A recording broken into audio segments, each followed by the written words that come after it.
enforcement descend on that particular area to instill calm, to find out whether the shooter is in custody or not. Again, you were watching breaking news. This unfolded about 6:30 or 7:30. There were multiple 911 calls that came in of an active shooter, and of course, law enforcement descended on the high school. All right, CBS 2 viewers, we're going to let you go to this commercial, and we'll be back in just a minute. To our KCAL 9 viewers, we are about to speak. Oh, we're going to speak to Kim Artucci. Kim, are you on the phone? Yes, I am. You work at this school? I do. Are you there now?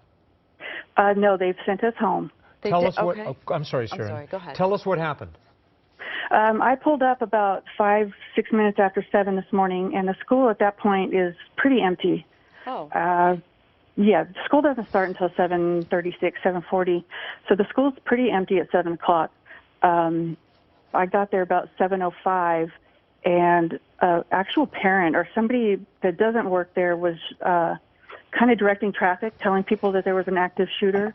So I went ahead and went through, and I see security kind of, walking around campus, and then all of a sudden I see a whole bunch of sheriff's cars just flying around campus. Then they told us to just back up, which I did. Of course, I've called friends that were in the offices who are on lockdown, who had to answer her phone, and she was actually whispering to me that they had heard gunshots in the Commons area. What is the Commons area? Yes. The school is really big. It's really spread out, and those are where the actual buildings and the offices and some classrooms are. And then out to where I am, there's more bungalows. Okay. So the Commons area is kind of like outside the cafeteria and just a big open area that's enclosed where the kids can sit and eat. Kim, hold on for just a minute, Kim. Our CBS 2 viewers, we are back with continuing coverage of an active shooter. We're speaking with Kim Artucci, who is an employee at the school, who arrived shortly after 7 a.m. to news that there was an active shooter. So, Kim, continue for us. Of course, I called friends that work in the office. She was under her desk having to whisper to me, saying that they did hear the shots. They sounded like that they were right outside the office. And that was all that she knew. I then heard that there was, first I heard it was a young black student with a long gun, but now I'm not sure if, now I'm hearing it was Hispanic, and he's possibly been caught about a half a mile away at a grocery store. So that's all we know for now. And where did you hear that? On the scanner, the police scanner. Okay, the police scanner, right? Yeah, everybody seems to have one out there, yeah.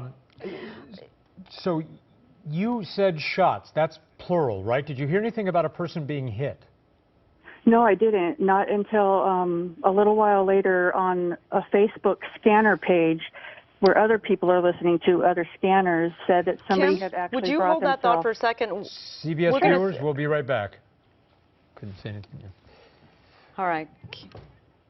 Kim, we are seeing the first images coming in from the first live shot coming in from Palmdale. Oh, the streets are cleared. It looks like there's a few cars in the middle of what looks like that street there. And this is very telling. And look at the demeanor of the two people who are there to help on the far corner. Right by that sign there. That's not the demeanor of somebody who's taking cover and worrying about an active shooter. Now, we don't have what police call a Code 4, which means all is well and done. But when you look at those people, it doesn't look like they're all that concerned right now. I'm not, I'm not saying it's over. Kim? That is that's the school security guards. Okay. And I've been told that the sheriffs have moved further to the west because there's an elementary school behind it. Is it Manzanita? No, Cottonwood. No, yes, Manzanita. Is it Manzanita? Okay. Oh. Yeah. Okay. No, it could be Cottonwood. Okay. Okay. Yeah, there's an elementary school behind it. So that's where a lot of the sheriffs were, because I sat around for like 20 minutes later, I had pulled aside and parked, and there were still sheriff's cars showing up. But that's where a lot of the attention was going back towards the elementary school. which would make sense if they did find this person at the grocery store, because you would have to pass through the elementary school to get to the stores. Yeah. So, but like you said, they don't look like they're real panicked right now like they were a half an hour ago.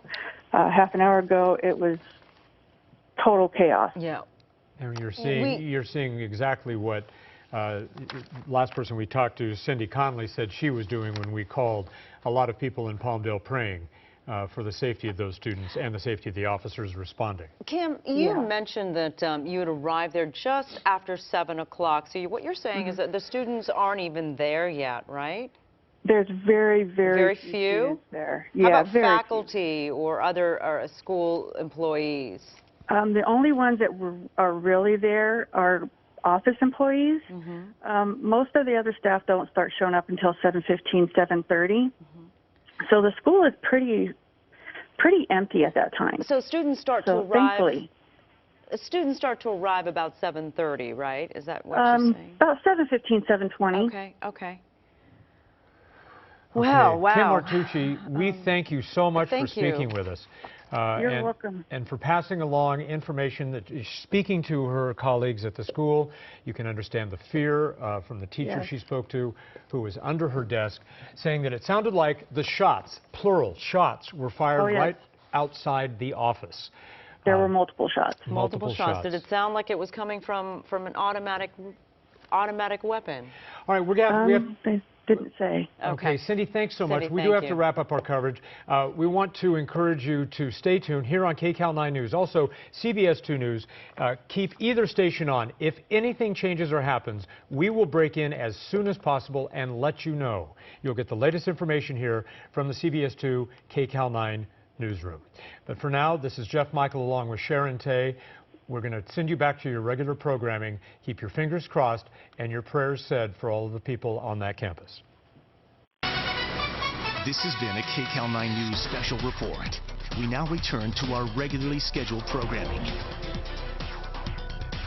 One big game that I have to do to sort of win the West Coast division. Okay. You know, it's 2016. I could play the game even just in my room on my TV, and I could stream it across the world, and anyone who wants to watch it can watch it.